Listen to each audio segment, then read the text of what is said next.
Ok, bonjour, c'est parti donc pour 10 minutes de vidéo. Si vous me suivez un petit peu, je suis Laurent du blog Comics Heroes et aussi, alors Webmaster, je pense que c'est comme ça qu'on dit. En tout cas, je gère, j'administre les pages Facebook French Comics Force et Comics Heroes Crew. Comme je vous l'avais indiqué hier pour ceux qui ont vu ma vidéo, je vais vous faire donc du coup plusieurs vidéos puisque je n'ai que 10 minutes de mémoire sur mon portable, donc ça c'est bien, ça veut dire que je ne vais pas vous saouler plus que ça, pour faire le récapitulatif des lectures de mon année comics à moi 2021. Donc attention, ça n'engage que moi et mes lectures, je suis surtout lecteur de VF, et vous imaginez bien que comme j'ai une vraie vie comme tout le reste du monde entier, je ne peux pas lire tous les comics du monde. Donc voilà, je vais vous préparer une petite sélection en plusieurs vidéos.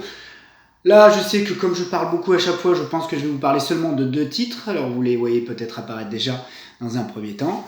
Donc voilà, on est parti. C'est encore une fois uniquement mon avis, mais j'espère que je vais peut-être vous faire découvrir et vous donner envie de découvrir des comics que vous n'aviez pas lus jusqu'à présent. Premier gros coup de cœur. Alors, pour mes lectures à moi 2021, mais en fait c'était sorti en fin 2020. Mais vous imaginez bien que comme tout fan de comics qui se respecte, j'ai toujours une liste de comics en retard, de lecture en retard. Donc celui-ci en faisait partie. Je me suis fait plaisir, c'était peut-être encore fin 2020. Avec ce bouquin. Donc là on est sur le bouquin, on n'est pas sur du comics, on est sur du bouquin qui nous raconte l'histoire d'une revue comics. Cette revue, c'était la revue Mustang. Donc ça s'appelle Super-Héros, la grande aventure du magazine Mustang. Ça, c'est signé Thierry Mornay, Michel Monteiller, et puis plein d'autres intervenants. Finalement, ce qui est sympa dans ce bouquin, c'est qu'il va vous raconter l'histoire du magazine Mustang qui avait apporté les super-héros en France, après, je crois, la tentative de Marvel. Mustang, ce qui était surtout original, c'est qu'à l'intérieur de ce magazine Mustang, il y avait des super-héros made in France, réalisés, concoctés, créés par des auteurs français. Sauf qu'à l'époque, comme on était gosse, c'était dans les années 80, nous, on ne savait pas que c'était des auteurs français qui créaient leurs propres histoires. Et du coup, voilà, il y a toute une génération qui a été marquée par des super-héros, donc il y avait des comics made in France à ce moment-là. Moi, ce que j'aime beaucoup dans ce bouquin, c'est que, alors je l'ai lu je crois en 2 fois, enfin ça se lit super vite, c'est plus des fiches et des chapitres, vous pouvez lire que les chapitres qui vous intéressent. Moi j'ai tout lu, j'ai tout dévoré, parce qu'il racontait l'histoire du magazine Mustang que moi j'ai pas connu. Vous voyez, moi j'ai eu Titan et Speedy, donc c'était, j'ai commencé les comics avec Strange, Titan et Speedy, donc j'avais raté complètement cette histoire de Mustang. Je ne pense même pas que je savais que ça existait à l'époque, et donc tout est raconté dans ce bouquin. Dans ce bouquin vous allez avoir plein d'interviews, donc des interviews des gens qui ont travaillé chez Lug, la maison d'édition lyonnaise qui éditait toutes ces BD.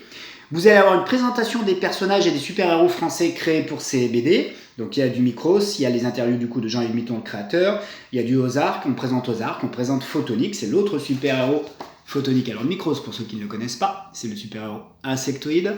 Photonique, c'est le super-héros l'homme-lumière. Donc l'homme-lumière créé par Chirotota, on a un interview de Chirotota.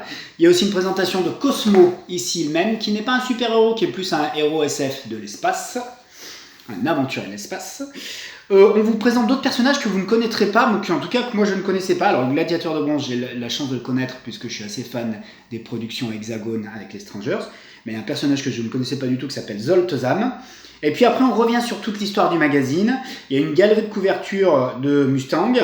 On va revenir sur un événement à l'époque, c'était le concours de dessin dans le magazine Mustang.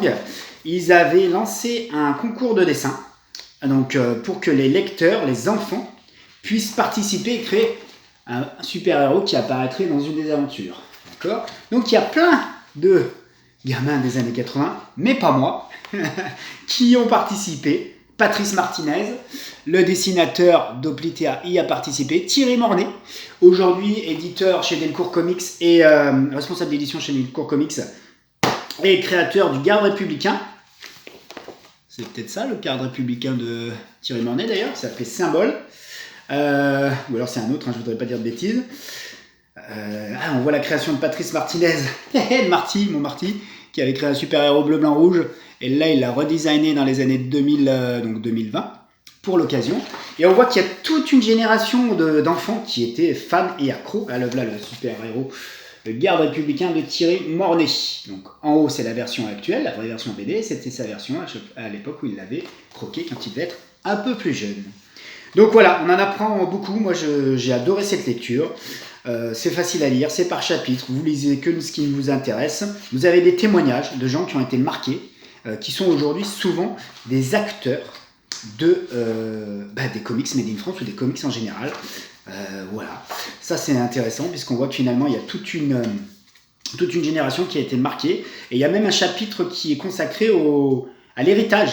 Donc à l'héritage de Mustang. Et donc on y voit en Oplitera, donc forcément vous imaginez qu'on était ravis, Patrice et moi, de voir tout ça.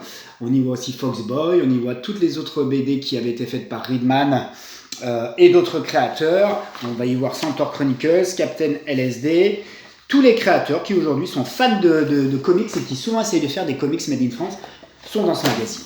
Et puis à la fin, la surprise qui n'avait pas été révélée lors de la parution du bouquin, c'est que il existe le crossover, un crossover officiel, je crois le premier et le seul du nom, a rassemblé les principaux héros Mustang.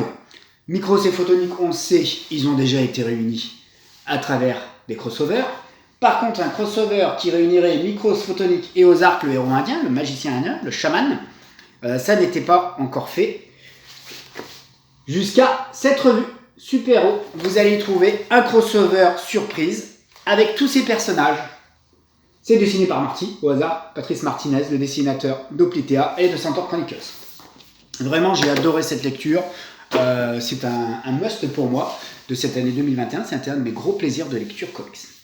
Voilà pour celui-là. Il me reste 3 minutes 50, 3 minutes 10 pour vous parler d'une autre lecture, mais ça fait un petit moment qu'il est dans mon top. C'est Avengers Nuit Noire. Pourquoi ça fait un moment qu'il est dans mon top? Là, c'est la réédition qui est parue soit en fin d'année 2020, mais je crois qu'il est surtout paru en début 2021. Moi, je l'ai eu il n'y a pas longtemps. Et Avengers Nuit Noire, c'est du Avengers comme j'aime. C'est un crossover, une mini-série. Avec aux commandes, on a du monde. Il y a Mark Waid, Ale Wing et Jum Zub pour le scénario. Au dessin, il y a Paco Medina, Sean Isaaczé, Carlo Barberi. Au dessin, oui. Et donc à l'ancrage, Velasco, Paco Medina. Et puis une tonne de coloristes. Jesus Aburtov, Marcio Mayniz, Eric Arcinega, J. David Ramos. Donc tout ça pour dire que c'est la suite de No Surrender, qui s'appelait comment en français? Jusqu'à la fin, je crois. Un crossover d'Avengers, mais pas avec l'équipe officielle des Avengers. Donc c'est ça qui, moi, me plaît beaucoup. C'est pas des seconds couteaux Avengers, parce qu'il y a Vision, parce qu'il y a Wanda, parce qu'il y a Hercule. Alors Hercule est plutôt un second couteau pour moi. Et cette équipe d'anciens Avengers se réunit pour contrer une menace. Et moi, ce qui me plaît dans le noir, c'est qu'on est à fond dans ce que j'aime, si vous lisez et connaissez Oplitera, la mythologie grecque. La mythologie grecque, Hercule. C'est d'ailleurs, vous le voyez dans les couvertures derrière, c'était les exemplaires espagnols, je les avais chopés en floppy. Alors ça, c'est les comics qu'on trouve en Espagne, messieurs et dames. D'accord? 1 ou 2 épisodes pour... Ah, il n'y avait pas le prix? Il n'y avait pas le prix, mince. Ah si, 3,50 € à l'époque. Ibiza 2019 certainement, ou 2018. Je les avais tous chopés, donc je les ai tous lus, et les couvertures, elles détruisent. Donc du coup, une équipe d'Avengers qui doit affronter une menace en lien avec le passé d'Hercule, mais surtout de Zeus et des Olympiens. On la voit ici.